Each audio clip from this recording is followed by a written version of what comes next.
Natuyo na yung mga nilabhan namin, kaya naman heto, sandamakmak na tupihin naman yung tupagin natin. Heto nga yung mga nilabhan namin dun sa nakaraang video ko at ngayon ko nga lang to na-edit. Hindi rin kasi natuyo kaagad kaya hindi ko nasama dun sa nakaraang video. At ganito talaga ang buhay, tayo ang naglaba at tayo rin ang magtitiklop.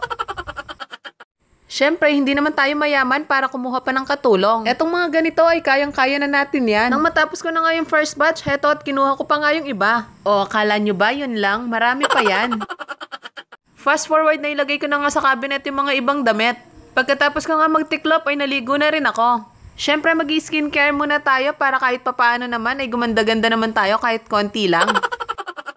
At pagkatapos nga ay magluluto naman ako ng uulamin namin mamayang hapunan. Naligo na nga muna ako bago ako magluto kaysa naman sa maligo ako pagkatapos kong magluto. Mahirap na at baka mapasma pa tayo at magkasakit. Kapag naman kasi gabi na, hindi na ako naliligo dahil matagal matuyo yung buhok ko. Hindi ko nga muna tinanggal itong tuwalya sa ulo ko at baka mangamoy ulam itong buhok ko.